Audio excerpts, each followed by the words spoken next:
Welcome to the Ride of My Life podcast. I'm Caroline Rena, and here, let the ride inside adventure begin. I will share what it's like on my own healing journey, and through what I learn and become aware of, provide insight to your journey as well.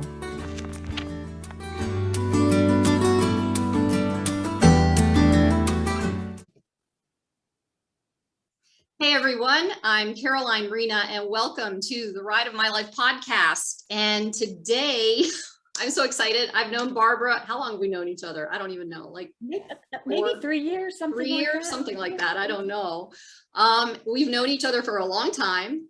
And I'm just going to give you a little bit of a background about Barbara, and then we'll jump right into the questions and the process and see where it goes. So Barbara has a background in early childhood education and health. After experiencing a high conflict divorce, the suicide of her teenage daughter, and the alienation of her grandson, she has become passionate about saving our children.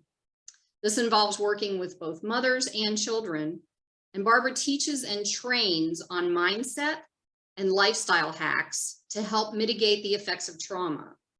She recently published her story in the book, Ignite Possibilities. That sounds pretty cool. This past May, and has become a voice for parental alienation awareness.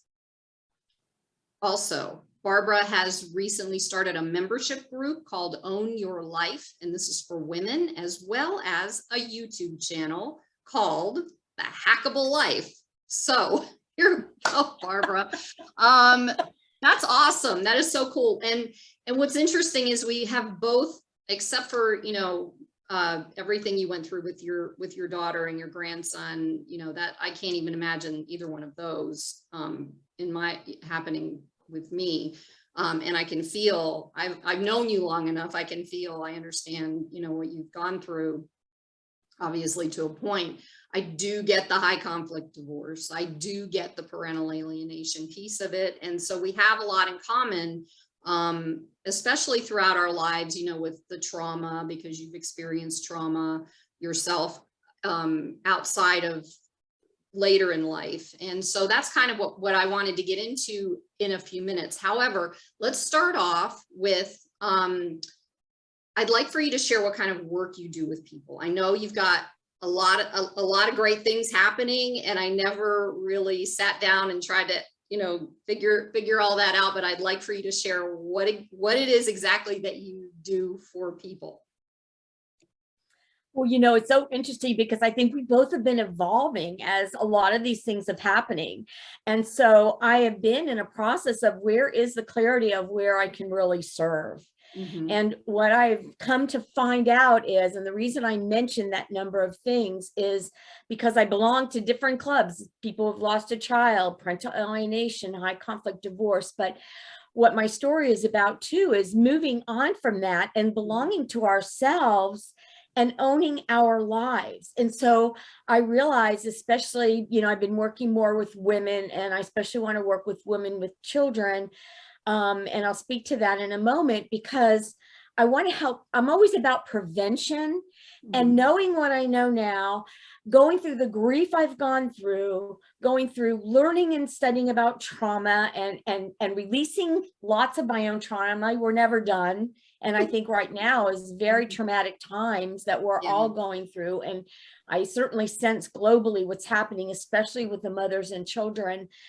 And that's part of my heritage, to get on the beginning side, because as you know, unraveling trauma and accumulating trauma is so much more involved with ridding ourselves. Mm-hmm. So, as I've been moving in this space, my background is early childhood education.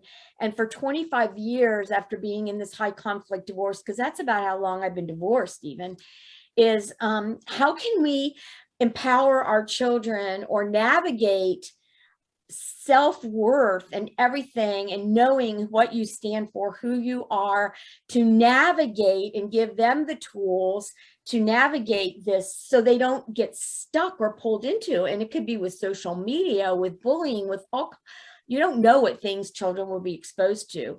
And so I realized that I wish there were a lot of things I had known when I got divorced. When I got divorced, there was no internet, there was no cell phones, there were no really support groups. And so I You're realized dating us, man. I'm old. Is There that weren't, okay. self-care is so important. Yeah. Oh yeah, that's for sure. Self-care is so important. And I don't know about you, but I stuffed things. I didn't want my children to think that I wanted to show this other stuff. I have to show up for work. And I created so much more trauma and other things, because we know it's all held in our body and our cells and our cellular structure. And so I can't dive deep with mothers going through divorce with their children and losing a daughter to suicide. And I believe that was the root cause. She was a conflicted kind of child.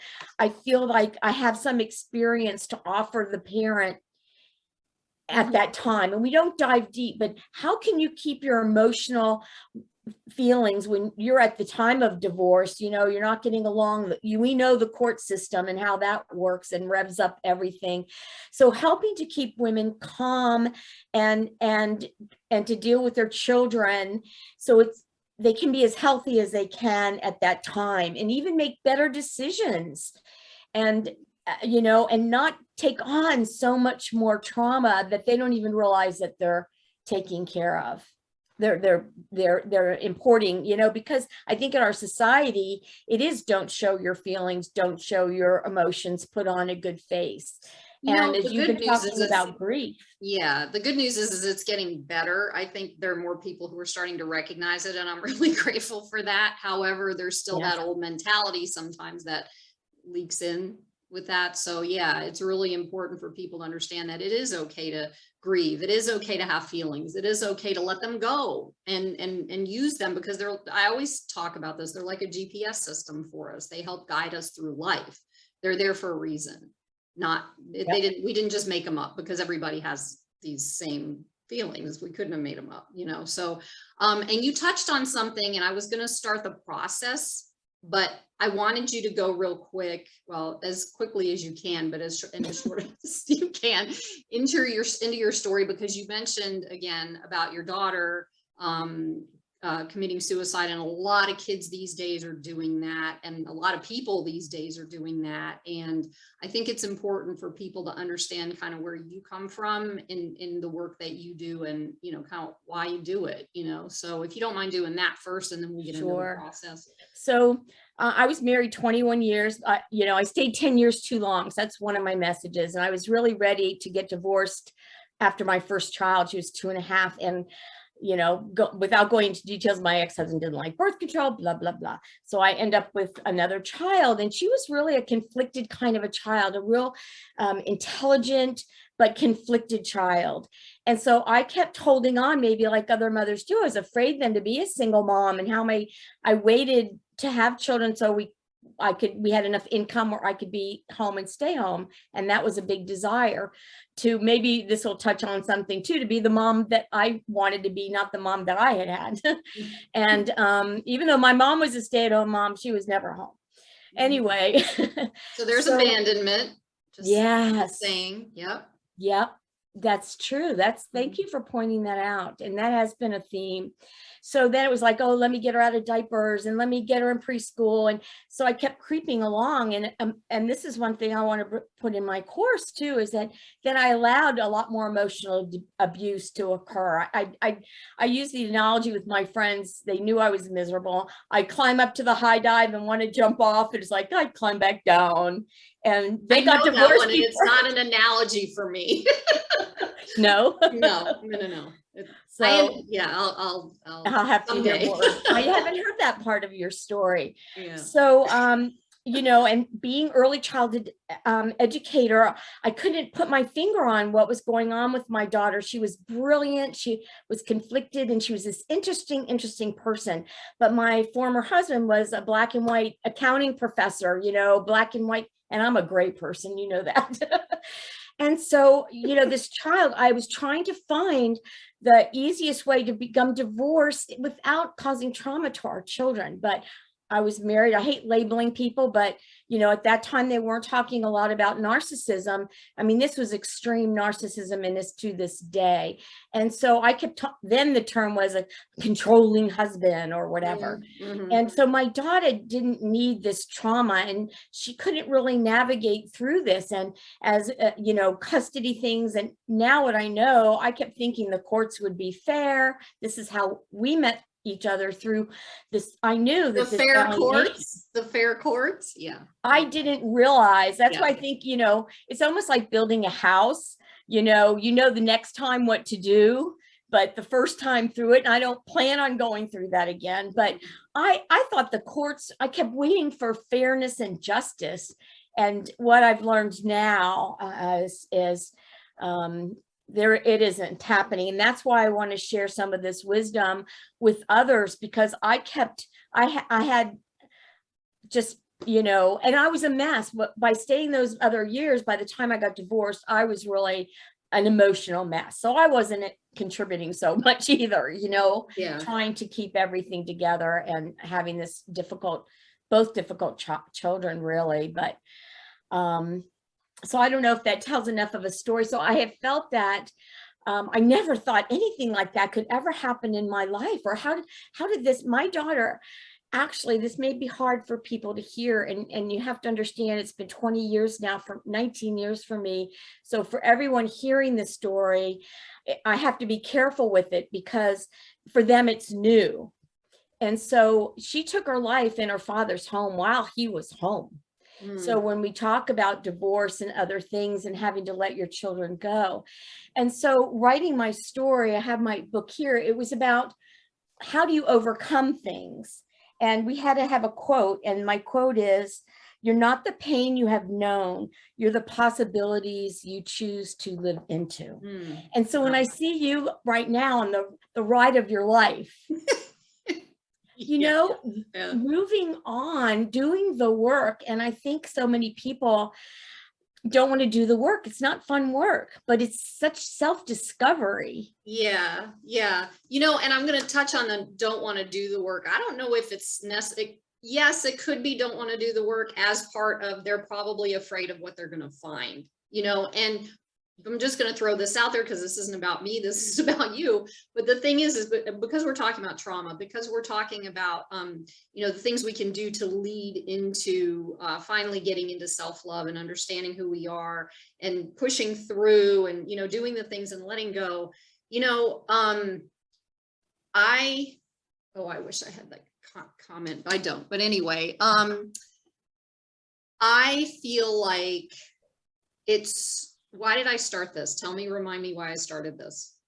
Because you're saying that don't want to do the work, maybe. Oh, right. Yeah. Okay. Sometimes I get, I told you. Anyway, so the not wanting to do the work keeps you stuck. And me doing this work it's for me, and it's not, I don't see this as a braggy thing. I think it helps people. I don't know, somehow. But the point is that I enjoy doing this, talking to people. I enjoy putting out there, but I also enjoy the fact that I am persistent and learning how to be strong enough to be okay with putting this out there, because for years I was hiding, I was isolating, I was doing all kinds of stuff. And that's what trauma does, you know. And for someone who's gone through something like you have, you know, that's even big.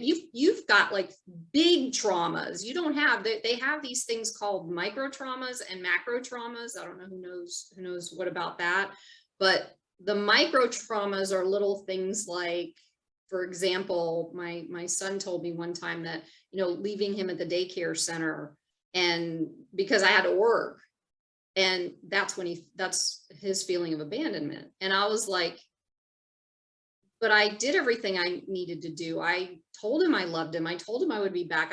But you don't know how a 5-6-year-old feels when you're doing that with them, you know, so that's traumatic. And then there's things like that happen like with you. And so, so I just wanted for people to get an idea of what you've experienced and where you've come from, because it's so important for people to understand that the people doing the work and helping other people have been through things. And that's where they get their understanding from doing it. And I love it when people are vulnerable and are able to share that and to put themselves out there. And I am loving, like, as you said, the trending now, that this is the trend really is to be vulnerable almost. Yeah. And so we have Brene Brown, we have Mel Robbins, we have Oprah becoming, you know, very vulnerable, and in some different, the thought leaders. And so I feel so grateful, because I've always been sort of an open person, and even with my family, you don't talk about this, or my mother's not going to talk about my daughter or anything. And I feel like people can open up with me, and I want people, as maybe as you, that it's okay. And maybe we're gifted with the not skill or talent, just the passion to be open. Yeah. Well, and it also has to do with the fact that we've passion and desire. Maybe desire is a better word. Yeah. And that's to keep the lid on it is hard for me. Well, right. I know. And that's the way I feel about it. And I was like, for years, I've been told, guided, whatever you want to call it, do a podcast. So I was like, no, I don't want to do one, you know, because I want to do one with somebody, and I have to have somebody to help me, and and that was part of all the stuff that I've been walking through, is I have to have someone there to help me, and that's not true. Yes, me too. And now it's taken a lot of releasing trauma and doing this work to be like, oh my gosh, I knew that all along, but I always look for somebody to validate, or for it to be okay. And again, it's probably from the family circumstances. And I still have that, don't talk about this. How dare, no one in my family has wanted my book, or asked for my book, or read my book, or had any interest. It's like, oh no, what is she going to say? Yeah. And that happens when people And so I've always felt like a misfit, but my mom would always say, you wear your heart on your sleeve. And I'm thinking, okay, so then stuffing is not good. And I wanted to make 2 points I hope that are helpful to people. One, because I mean, I never thought my life could ever be like this. Like you said, there's a lot of big traumas there. And so then when I tell people something, they might be judging because their trauma, okay, I have a little trauma, but it has impacted them. Something small can create as big a trauma on someone else. Trauma is trauma. And yeah, there is some labeling now. And I forget the term I'm in ongoing trauma. I was going to bring that up. It's complex PTSD. That is not stopping, because I took care of my grandson for 30 years. Now all of a sudden he says I'm not his grandmother. I mean, things that people, and I'm like, God, really? I can't walk through more of this, really? Yeah. And I wanted to say something real quick before I forget. And it really feeds in on what you said about having a heart on your sleeve, because that's vulnerability. Well, parts of it are vulnerability, and parts of it's probably too much. Because I used to have a heart on my sleeve too, and I'd cry about everything. Now it's like taking the whole thing and putting it together. But the reason I brought that up was because you brought your grandson into this, and really generational trauma goes, unless there's somebody there who stops the generational trauma and puts an end to the pattern in the family, it's not going to go away. And for you to be able to do that, you know, for me to be able to do that, stops that energy of that from pushing further. And you know, your grandson, although he may not see this right now, will see you doing things like this, and he will see it later. You know, and that's hard, because my background is like little kids. I love early education, and I teach. It's true, but I have to let that go. I think part of this is the work that we have to do, is let it go. But what I wanted to say is, you know, that we can't judge, because like you said, the story about your son, and I was in a support group with trauma one time, and someone brought up when they were trying to discover what it was, because I took some coursework on, we don't even know what those traumas are buried in us, right? Or they trigger, we don't even know we have a trauma of that. And this one very successful woman shared this trauma, and I've used this story. I think you'll like it. She was in kindergarten, and she forgot to bring something for show and tell. We used to have show and tell in kindergarten when I went to school. And I have a story from when I was little like that. So she forgot it. So she had long hair and had a braid. So she taught everyone how to braid her hair. I thought, how creative, what a inspirational kid this is. But the teacher reamed her out and embarrassed her in front of all of those students. And she's gone on to be the successful person. But when you're doing this work, and maybe you're doing things that you do inner child work, so things that bring up things that you don't even know are seated in there. And this story came up, and that made such an impact on me. I mean, we hear teacher stories all the time, and I'm sure I've impacted some kids in my classes when I taught many years ago, because things are so rigid. And I thought, wow, here's this person being so creative and a rock star, and they're shot down, and those things, every little thing gets buried in there.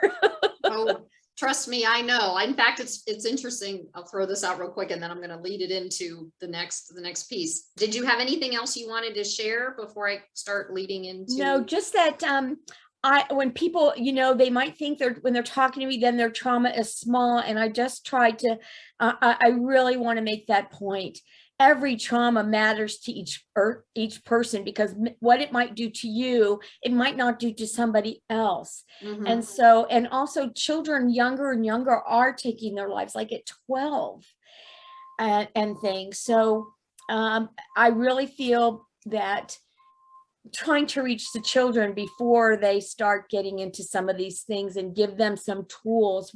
I didn't have tools I know what I also wanted to say is I was victim. So hard on your sleeve, but also I developed being a victim, and I was sort of taught to be a victim. Well, there's an expectation of that back then too, because I can hear similarities in our stories where, especially you said you were Polish. Right. That there's, Eastern Europeans are very stoic, because they couldn't be vulnerable, because they had to be strong.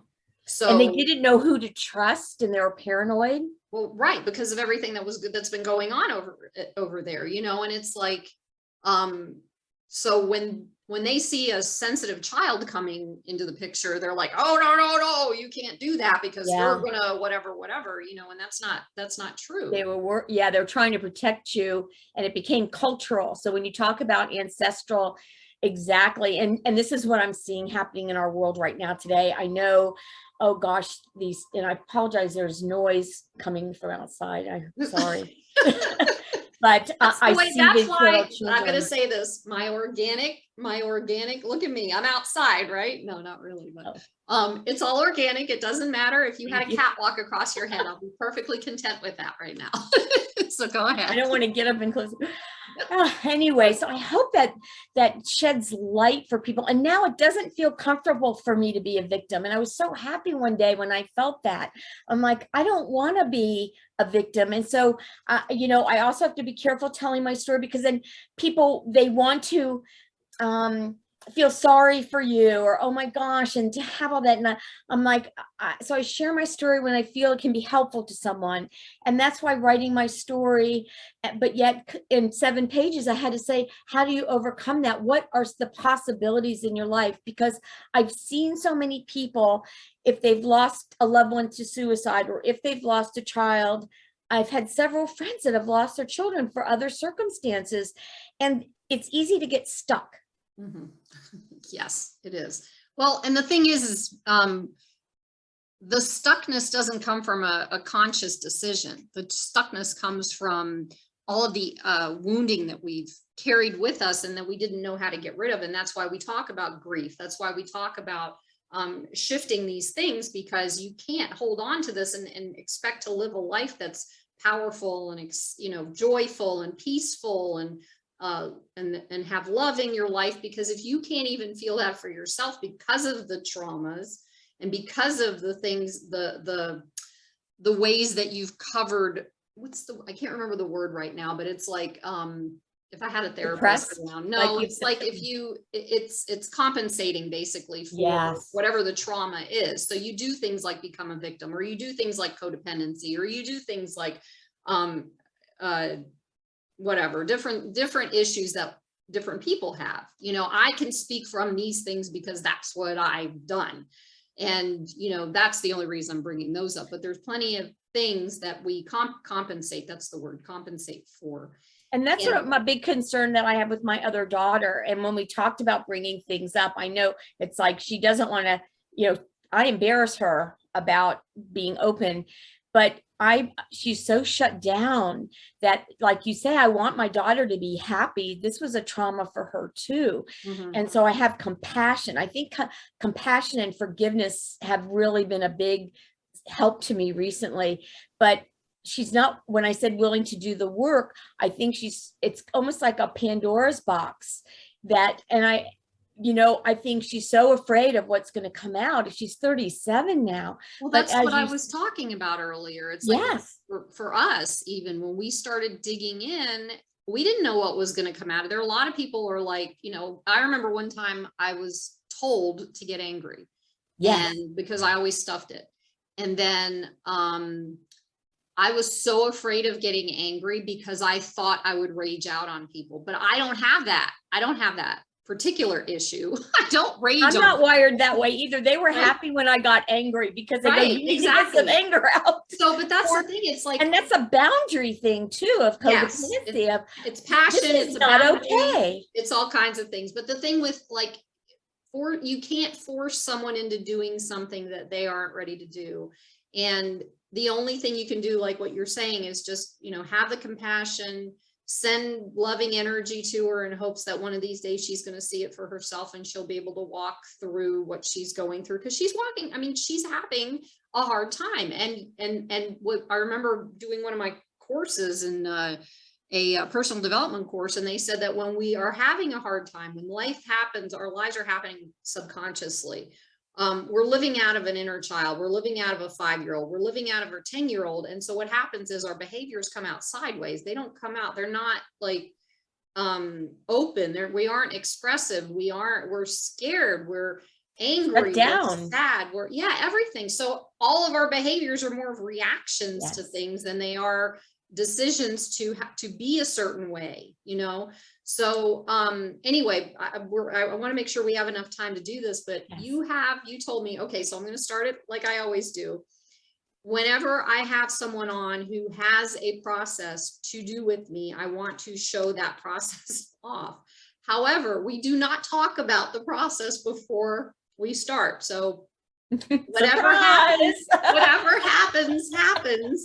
And hopefully I don't like start crying. I love this that I've done that. that you're willing, but I've done it the whole before. thing that you said, to be vulnerable, that Yeah. you're willing to be right there, open as a client would be, or as a patient would be, that and so you get what you see, and that what a huge growth that is, Caroline. Thank you. And that's also like allowing someone to see the vulnerability, but B, that it's okay.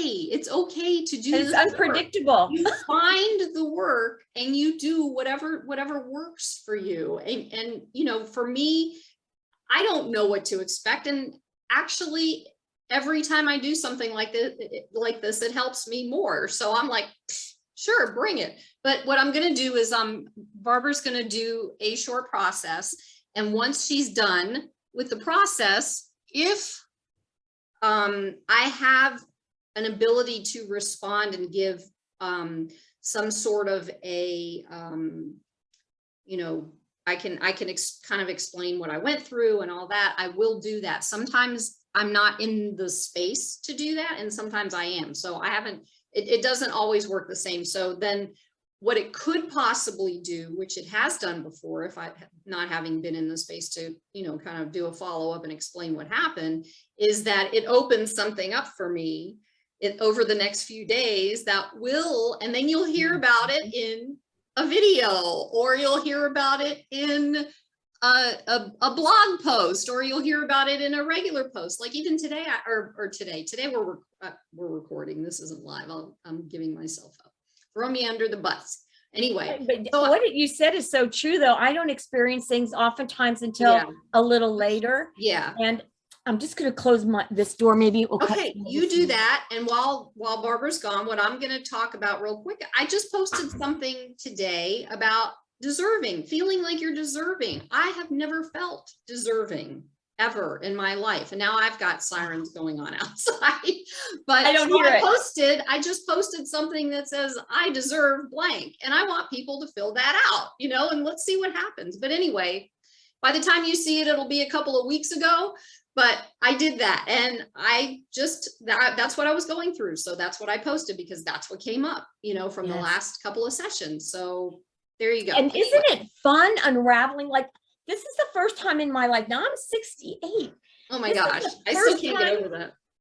First time in my life where I just, no matter what's going on, even financially or other things, like I have this freedom of not all that pent up constant anxiety of, like you say, tiring. I'm not okay, or I've got to look at it this way or whatever. And what I've also come to realize, and I'd like to put this out there for our viewers, is, and you hit upon it a little bit, that now it stops, right? That I opened the door, I closed the door. Well, that's right. When you did that, I got a siren over here. So whatever. So that I don't react always the same way. Like some processes that are so great for somebody trigger me and I can't go forward with them. It does the opposite. And I've learned then to stand up for myself. You know what? So now instead of always thinking somebody else is a professional, they all know we're all different. And so, I deal with health, physical, it's all connected, physical health and emotional health, and of course, spiritual health. So, if things don't resonate, it's okay. Or ask your provider or your person, or, Caroline, I think this will be fine for you, but, speak up. We know ourselves and have that faith in ourselves, because I think that's part of taking in different beliefs that, they know better than me. If we've grown up with. Because we don't know that we have faith in ourselves, because we don't know who we are, because we've been told who to be. Or didn't. Right. Well, I'm not saying a lot of us are still trying to figure that out. And that was the whole thing that I was saying about, I don't deserve to choose who to go see. I have to see who I'm told to see. Or whatever. And that could be that could be a thought of not deserving it or whatever. It's all the biggest thing, like you're saying, is you have the responsibility and the choice as an adult to go to see who you feel comfortable with. And if you don't, and just as I don't want to get, that's all right. Okay. But you get the point. I want you to do. And I don't know about you, but for me, I was thinking about this the other day, that most of my life I felt uncomfortable. So it felt comfortable being uncomfortable, because that was the norm. And I'm like, wow, this really doesn't feel right. And I can feel that it doesn't feel right. And I can say something. So, I mean, it's taken me all these years. And, I think, and I'll say one more thing before I start this process, and it's relation to my daughter. We all know that, I believe that things happen then to cause you to to change, because you can't go on like that pent up. Something will happen in your life. So my daughter's already had a trauma thing, and the psychologist at the time, because she was in high school, said she'll deal with this when she has her own child. So I was like, yes, she's finally going to deal with this. She has her child. But, it's so buried so deep. And I think that my hope is that she doesn't have to hit bottom in such an awful thing before she starts realizing that her heart, to be able to be open up, and we all have things to work on. So this, I think, is so, this is a new idea for me, and something that I've developed.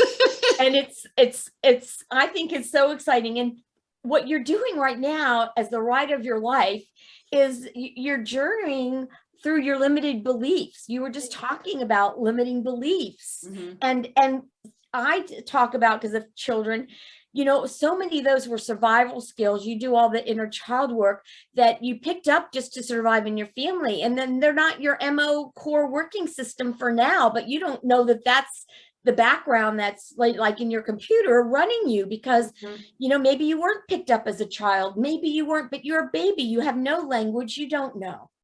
So we all have these. So I saw something about this and I thought, oh, this is just such a great thing. I like to do a visual thing, because the more senses we use, the more healing we can do, or the more we can remember.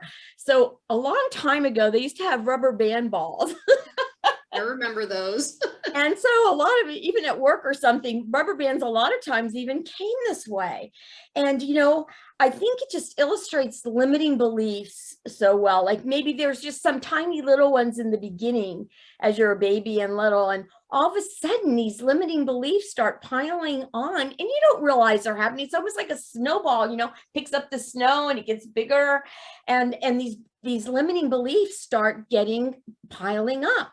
And we don't even realize that they're limiting beliefs. And we hear so many times now, it's like, live out of out of the box, out of your comfort zone. You're living out of your comfort zone. And I honor you for that, you know? And so I thought, oh my gosh, we sort of have to unravel this, don't we? But we can't just pull this whole thing apart at one time. And so it's like, can we take one rubber band off and think of a limiting belief maybe right now that you can even identify, or that you might, it's like, gosh, do I really want to have this belief anymore? Like we said, I don't deserve, you know, because we can't do this all at once. Our psyche cannot handle all this. We don't even know. Let's see. Just to look at her notes to know. I know, I'm trying to, because I actually do have one. I'm just trying to figure out, hold on. I have it right here. Let's see, the most recent one, let's see if I can find it. And fear is very much a limiting belief. So many times fear is attached to something, and that is our ego protecting us. It's meant to protect us from new things or to look at other things. But you know, you are willing to stretch yourself. Look at this rubber band. I mean, you are stretching yourself by going on the road, leaving things behind, searching for new things. I mean, you are stretching, Caroline. Yeah. Wow. Or that you put a podcast together before people said, you know, put a podcast together, and you stepped into that, you know? Yeah. And so I'm thinking, okay, I'll give a good one then. Okay. This is one that it pops up. I don't know how deep this is because I really haven't looked into it. And it's not one that I'm looking at right now, but it just came into my head. It's the imposter thing. It's like, who am I to be out here and talk about this stuff when there are so many other people who are doing all these great things, and they're so professional, and they're this, and they're, you know, all these things. And then every time I get online, I'm scrolling, I'm like, oh my God, they're doing so much better than me, and yada, yada, yada. I don't know if that piece of the comparison and judgment. Comparison and judgment, imposter syndrome. Yeah. Oh yeah. Yeah. I think, and you know, what initials are behind your name, or how much experience, even though we've walked through this and done this work, where a lot of times people acting as experts haven't done the work or don't even know what it is like. So a new example just came to my mind. A good friend of mine, she's a clinical psychologist and a yogi, and they didn't have children, and her husband just passed away unexpectedly at Thanksgiving time, like a couple of days after.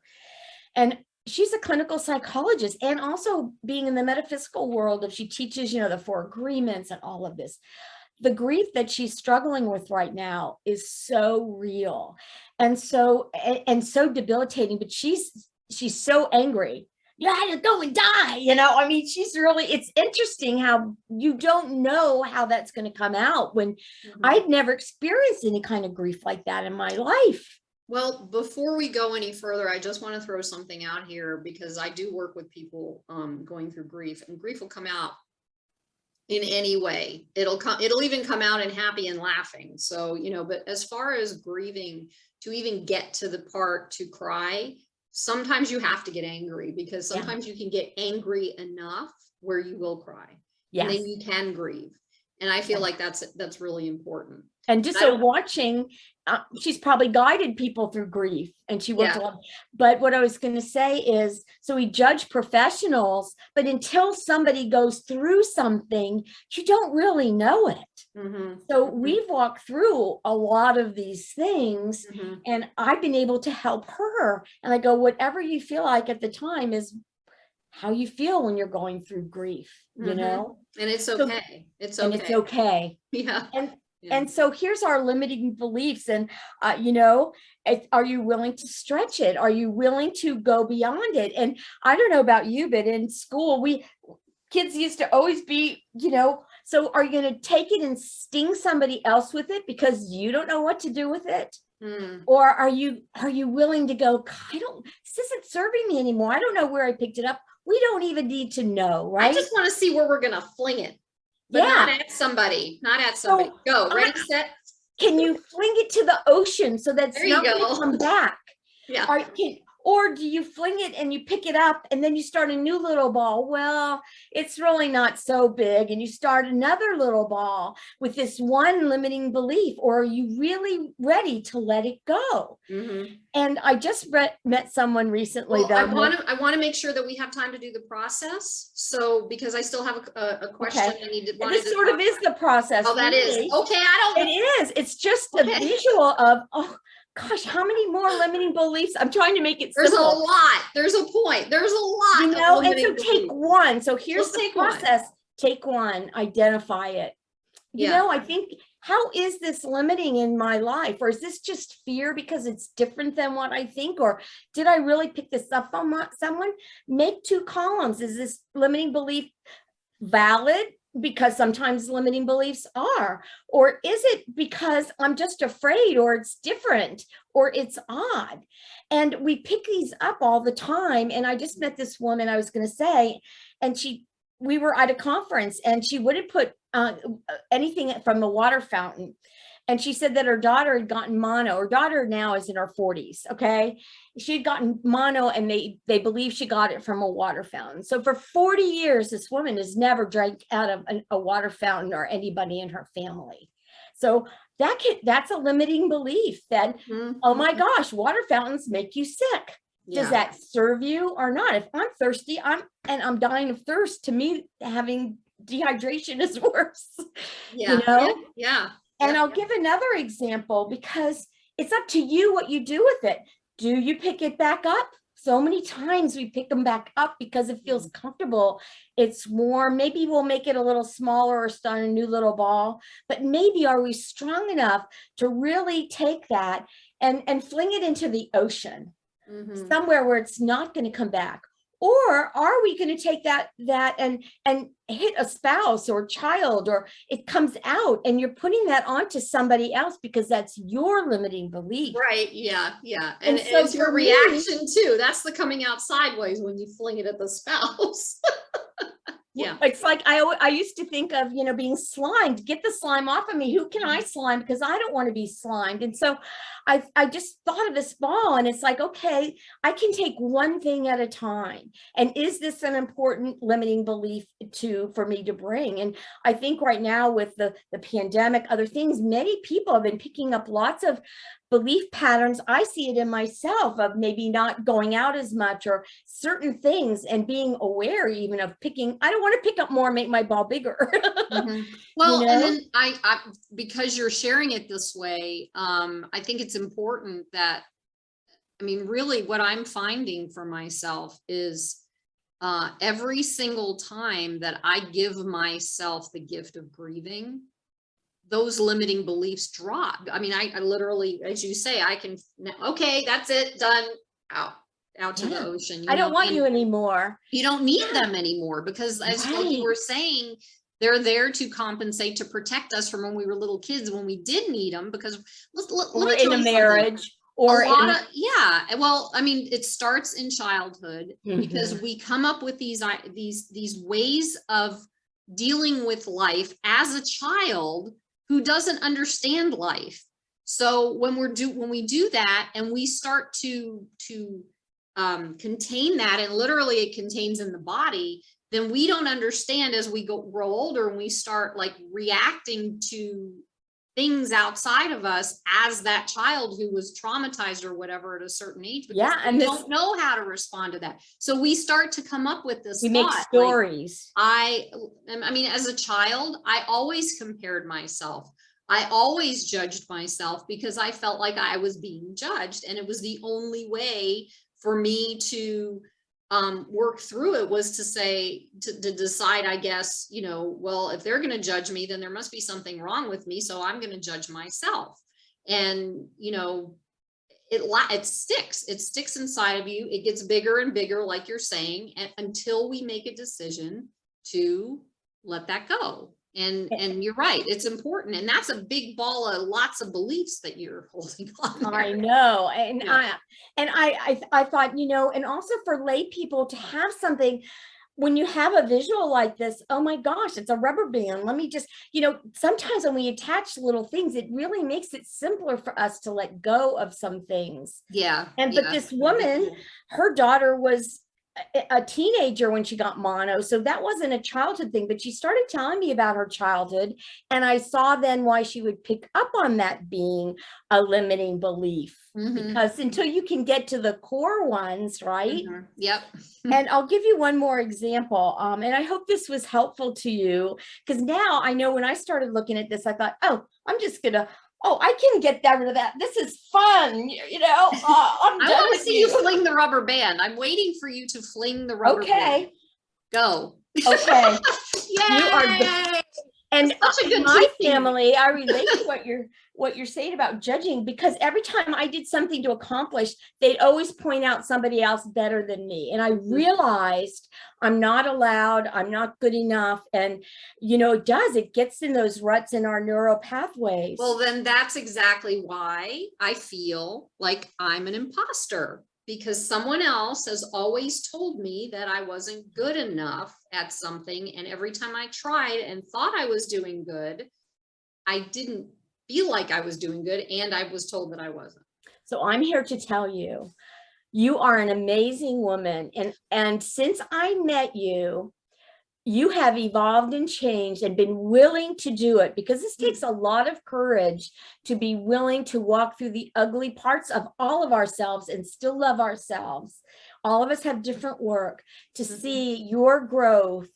And, you know, I have goosebumps right now, because and doing the work that you do, it must be so beautiful when you see people transitioning and growing. I can't be stagnant. And I got in trouble for that. We're seekers. Even though things weren't always easy or good, or we've had traumas, I have this seeker in me that wants to do more or change or do better. Or you're modeling this behavior that it's okay, you didn't die. I didn't, nope. Not, and even on the most in-depth ones, I didn't die either, because I'm still sitting here talking to you about a big old rubber band full, full of belief systems.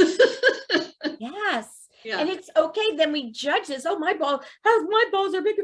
And then, you know, I saw this. I know. You're such a teacher. That's what I'm thinking. That's why I'm laughing. It's such a teacher thing. So I have another example I thought of, and then I want to share another, just a real quick thing that I think would be really helpful, and that I did for Valentine's Day. But I had a neighbor, and so she was around my age. This was about 10 years ago, and she had, I always loved living by the water. She had picked up a man of war, because these were just in the water recently. So this made me think of it.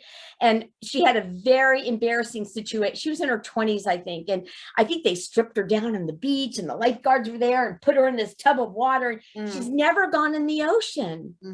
So when I moved from New York to Miami when I was 6 years old, and my brother was then 4, and I saw one of those floating in the ocean. I'll go, look at this toy. Wow, isn't that cool? You pick it up. No, you pick it up. No, I'm not going to pick it up. No, you pick it up. And my brother picked it up. And, you know, the tangles of the tentacles of the Portuguese, because they're beautiful, iridescent blue and purple. And so, I mean, I got in lots of trouble, and it was awful, and I felt terrible. but he didn't not ever go back into the ocean. He owned a boat, and so it just shows what other events are buried in that of limiting beliefs in there, so that when you get a new circumstance, you deal with it in a different way than somebody else does, right? Like what you're saying, it's from that childhood beliefs that we pick up to survive as children. And it also depends on the person who is, well, the personality, because, right, and how our brains are wired, and how much good enough parenting, or good enough somebody being there for us, or whatever it is. So there's a lot of things that come to this. It's not just you are a bad person and you are going to have issues it's not that simple. No, there's so many, there's a million things that because kids have walked through really horrific things and gone on to be incredible people. In fact, the science doesn't even show difference, Well, and I've talked about Oprah. You mentioned Oprah earlier. She wrote that book with that guy, What Happened to You, about trauma. And the thing is that and I even wrote an article, I think that was the one last week, and it talks about how how did I say that? It's like I just mentioned a few minutes ago, it's like, she had a grandmother to take over and give her unconditional positive regard and love. And, people like, I can't remember, one of the IT people, I don't know, they had, maybe it was who's the Apple guy? I think he had somebody, Jobs. Yeah, I think he had a mentor, but a lot of people are sensitive, or they don't have someone in their life to take over. Like I talked my own story was, I never had emotional support from anyone, because I didn't know how, anyone in my family. So I didn't know, I had no idea. So I felt like I was trying to figure my whole life out by myself. So that's different. So difference between that and Oprah, or someone who has had like a complete major trauma, who is now still living in that trauma and addicted to something or whatever. There's so many levels of this. Or they made the decision, I'm not going to be in this situation again. Or they did. Right. Drove them to something. And that's the sensitivity piece. Yes. Yeah. And that's why it's so, everyone is different. So if anyone ever tells you you're the same as somebody, it's not true. And that's why I love the way Oprah recouched it. What happened to you, as opposed to your traumas and label and having all of this, what's wrong with you. That's what she said. It's what's wrong with you. I started reading that book. It was pretty heavy. Yeah, I bet. I want to get that. I'll give you one other quick thing. For Valentine's, I got this idea because exactly what we're talking about. I just feel that, especially from women, we carry so much trying to make our families work, or, all of that. And I thought, gosh, last year I made all these Valentines, and I secretly gave them all these homemade Valentines out, and thought of those people. And I thought, we need to make a Valentine for ourselves. What is special for you? What do you like and love about yourself? We all look at, so here's our ball of limiting beliefs, other things. Where is we can make a ball of ribbons or something, but I had a couple people over, and I had a big heart, and it was like we found words, and it was interesting. I couldn't do it. Mine was turning out like a vision board. I had to do it privately because, like, what are the things I'm okay with? What am I really? I even put in there broken, but, moving on, or there were some words I found that I had to do it privately. And I thought, wow, this is a good exercise too, to make a Valentine to yourself. We have to love ourselves. And Brene Brown really opened the door for me with the key first words in one of her books was, we belong to ourselves first. And I know I gave myself away, and then I became a victim. And so where's my part in this cycle of things, and being able to see and unravel it. And setting boundaries was not comfortable for me. You weren't allowed to do that in my family.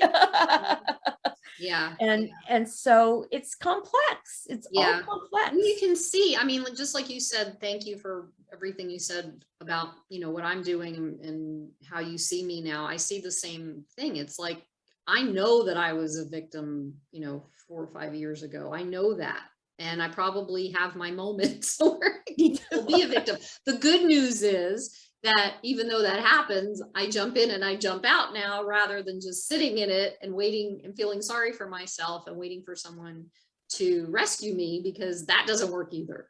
So that knight in shining armor crap is crap. You got to be your own knight in shining armor, because until you learn how, until you do the work, till you do the grief, till you do, you learn about yourself and release all this stuff and let everything go, you can't be your own knight in shining armor. You can't be your own Valentine. It's almost, especially if you've been through things and you're not, you don't have the understanding, or you've never seen before, like you're saying, how to do it for yourself. Like some people are like, not, I'm not doing it anymore. It took me a long time to get to that point, and it's not easy for some people. And I just want I want that to get out there, that there's nothing wrong with you. You just take out it of balance in your, well, yeah, but you take it in your own time. You don't have, Yes. just because this person is able to, breach their situation or their own beliefs or whatever, doesn't mean that you have to do it exactly the same way that they did it in the same amount of time that they did it, because for some of us it takes a little bit longer. Well, and even if we've moved past, let's say, like I go to a suicide, survivors of suicide support group, I was realizing, there's things I haven't dealt with, or maybe, you walk into a room and people understand. Other people don't, they want to understand. You don't want them to understand because you don't want them to have experienced that. But sometimes I feel uncomfortable, because it's like, this happened, but it happened for a reason or a purpose, or, I've come to a very different vibrational energy of things, which I believe that circumstance brought me into a different realm of thinking, and for me. Mm-hmm. And so I'm like, okay, so being beyond that, as opposed to staying stuck in, and this woman, and our times, am I having really a hard time? Yeah, when all of a sudden she was gone longer than she was there, or I found out new information that I didn't know 19 years ago of what happened. I was like, it drove me right back. And so then I'm in there and it's like, why is she okay? Or why, there's a whole judging thing there. Why? It's like, I still have that pain. That pain's never going to go away, but it decreases, or it comes and goes, but again, I don't want these chains on my life, because I still have life.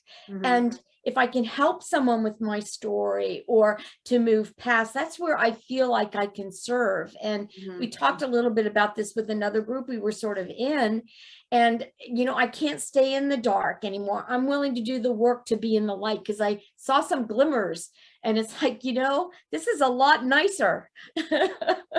I have to say it, it's got to come out right now. Glimmers of hope. So if any of you know what that is, it's okay. Anyway, I'll just say it real quick. If you are in the parental alienation realm and you need groups, there's 2 Glimmers of Hopes groups you can join. Hope groups, if you need the hope, because there are people in there who help with that stuff. So, but it's always important to have. I had to throw that in there. It's always important. Well, I was going to use it as of hope. Yeah.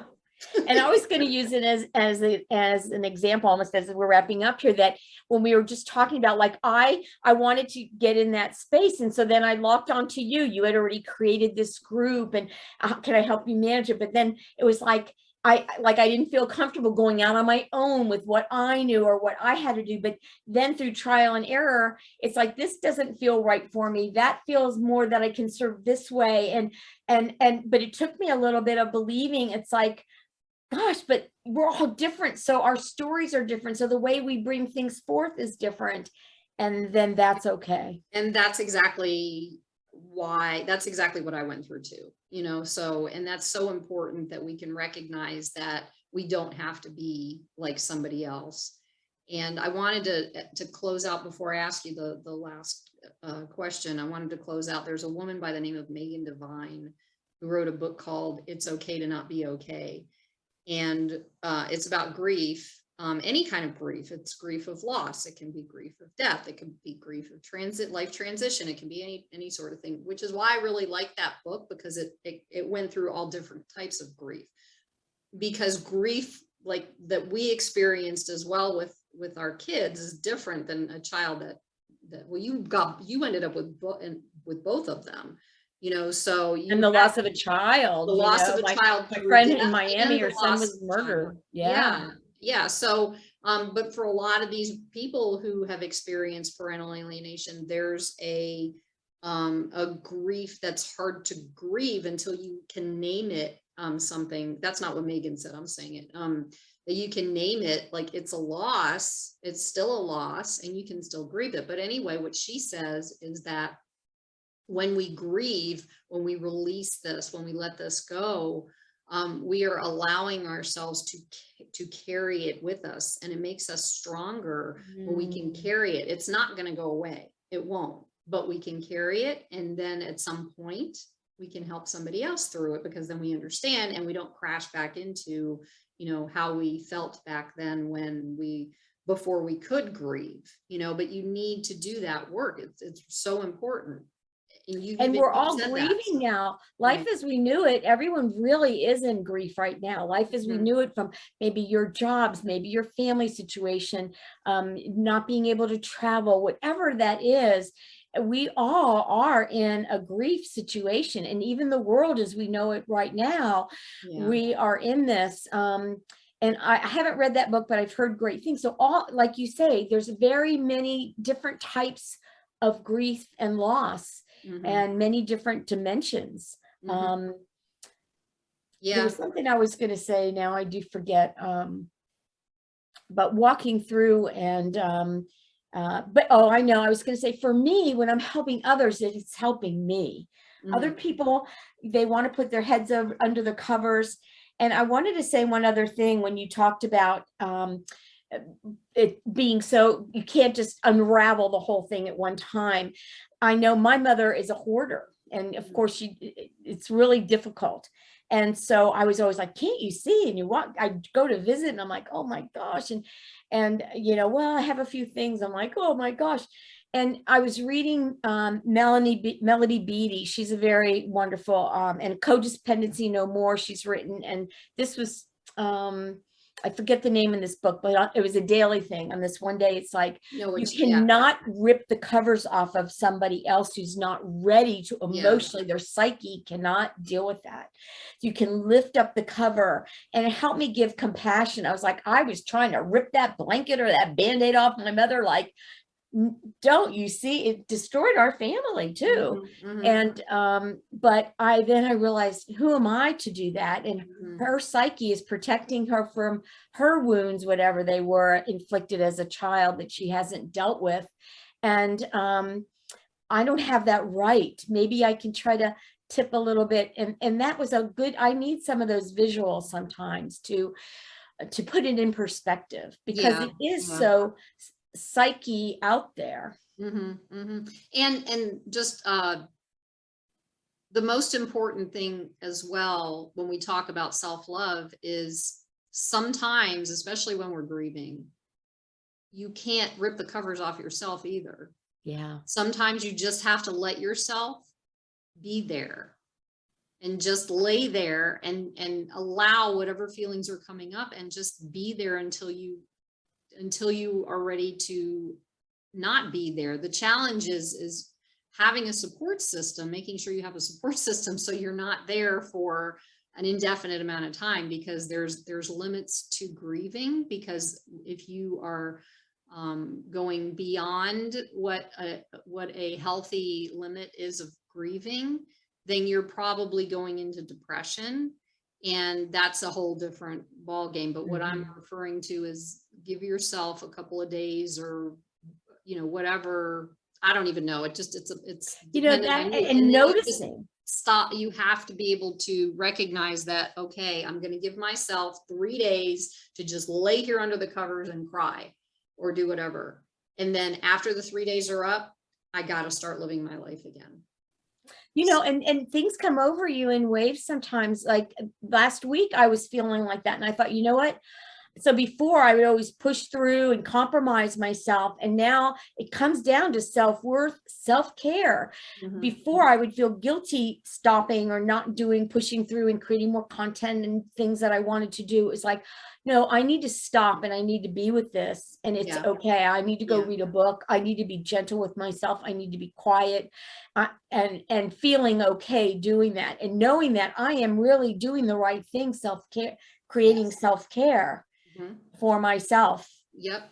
Yep. Very good. And on the note about stopping us, because I warned you about this, people, I'm going to ask one more question. And the last question basically is, if, or not if, for someone, can you please give like a link that you have for Mhm. someone to get in touch with you, to if they So decide they want to do the work with you, or just one thank link, you. and then I'll end up posting it in the Thank you YouTube so channel. much for allowing that. So the name of my business is Wellness Matters, You Matter. So that encompasses so much. And I want everyone to know how much they matter, because I think that is the root of depression and suicide and other things. And it leaves conversations open, and taking care of yourself, because you matter. You're taking care of yourself no matter what you're doing. So that's the name of my website, Wellness Matters, You Matter, and you'll find numerous things that I have going on. The same with my Facebook and Instagram. So that's how you can find me the easiest way. And I thank you for the opportunity to share this time with you, Caroline. And Absolutely. I love what you're doing. Keep doing it. Thank you. So let me clarify. Wellnessmattersyoumatter.com. Correct. Okay, I just want to make sure. Absolutely. Thank you so much for being here. So everyone, you, Barbara, you, everyone, wherever you are in the world, I hope you have a wonderful, I always do this, I can't ever say it. I'm going to say moment again, because that's what I've been doing. Have a wonderful moment. Oh, I like that. And each moment after. And so I want to thank you for joining us on the Ride of My Life podcast. And I think that should do it. I hope you all have a I can mention one other thing real quick. I just created that YouTube, the hackable life, because we can hack our life, right? Yeah. Okay, perfect. All right. Thank you, everyone. I'm happy to have you here. Take care. Bye-bye. Thank you, Caroline.